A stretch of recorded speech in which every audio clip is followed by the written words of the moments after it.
My apologies, it got cut out. Once again, I have less memory on my phone than I would like to have. So as I was continuing on here from last video, it says the copper or brass plates are so sacred by their exposure and handling by incompetent hands, so liable to be attended by dire consequences that we cannot get a view of them. It appears that the town has no medicine men who are sufficiently educated in the mysteries to uncover and handle them. The tradition respecting these plates is that when the town becomes unable to handle them properly, they are to be surrendered to the Shawnees. And the old man Sardi says they may come now and demand them in a year. Okay, so they're concerned about that. As I mentioned in the previous video here, the only exercise the busk that they knew of at that time, now again this is July 27, 1917, was the boys' fast. The rest of them they stopped doing because they weren't sure they were conducting them properly. As I may have explained in the previous video, they don't have the songs to open up the green corn anymore. Like, that stuff's gone. Like, as of 2010, 2011, that stuff's gone. Like, it's now the late Tuckabatchee ceremonial grounds. Like, it doesn't exist anymore. You can see that even this far back, there was stuff going on that was preventing them from doing what they previously had done. So, anyway, I'll continue.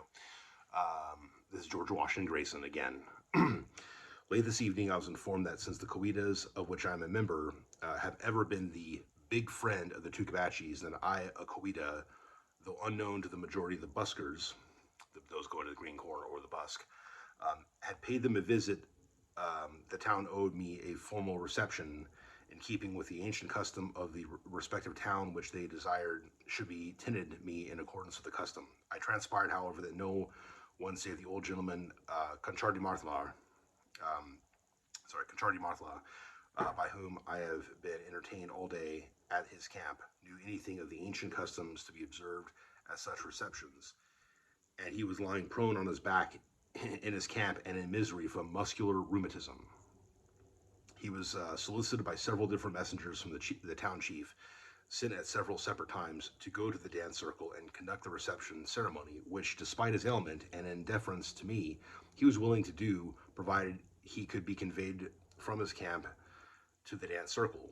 After a number of consultations on the subject, during which the people were busily engaged in the common stomp dance in the square nearby, it was decided that the old gentleman should be conveyed in his daughter's $1,600 automobile, probably Model T, I'm guessing, standing a few steps from his camp.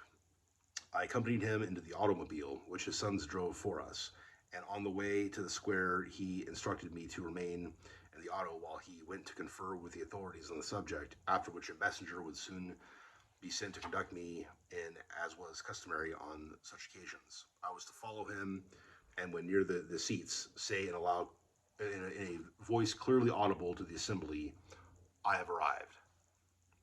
Accordingly, on our arrival at the square, the old gentleman went in and, after some little delay, delivered a characteristic old-fashioned speech, treating in part of the ancient friendship subsisting between the Tuckabatchees and Cowitas.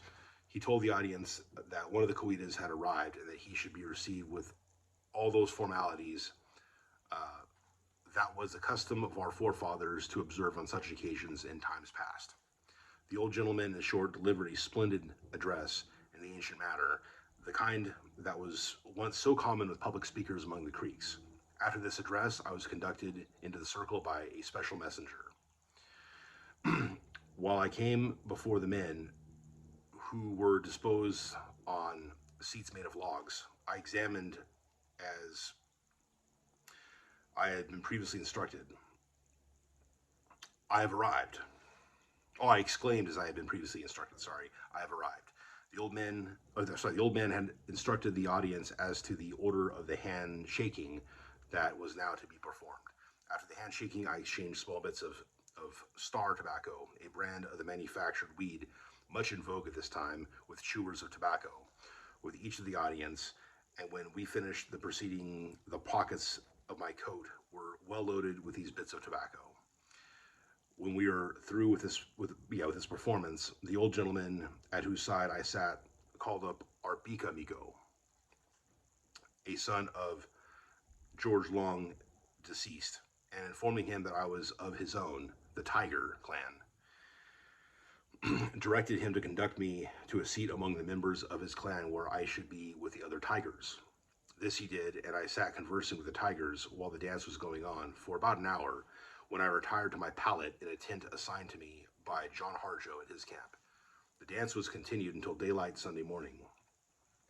Sunday, July 29, 2017, I arose quite early this morning, and after breakfast went out to the dance circle where a few men were lying about on the ground and on the old wooden log seats asleep, and a few others were sitting in small groups, conversing lazily, though much fatigued by the exercises of the all-night dance. The only sight I got was a better view of the United States flag, which floated from a staff near the town chief's seat. This flag the Indians call in their language Tvkvpvtce, red flag. I also saw the old pine box, about 30 inches square, I should judge, sitting on the log seats provided for the chief's shed, in which I was informed were enclosed the brass or copper plates of which we have so often heard. If two families lived a long way from their own busk, then it actually cuts off here. This is actually, at this point, Swanton speaking. He goes on about some stuff, but that's kind of the end of George Washington Grayson's quote on the subject. But it's interesting. So there's, these, again, you got the copper and brass plates that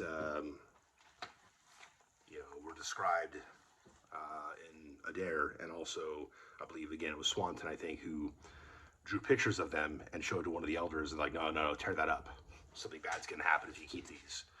Now, am I that superstitious? No, but I can get rid of these later. I don't know.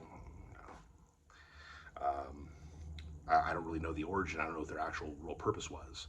And that's kind of where I'm like, okay, I want to know more about this stuff. I'm very curious about these artifacts. And really, I'm curious if they still exist. Because, like I said, the Tuckabatchee ceremonial grounds no longer exist. It's gone. It's, the song is gone. There's a bunch of proud Tuckabatchee, to this day in Muskogee Nation, but they don't have the song, so they don't have the ceremonial grounds anymore.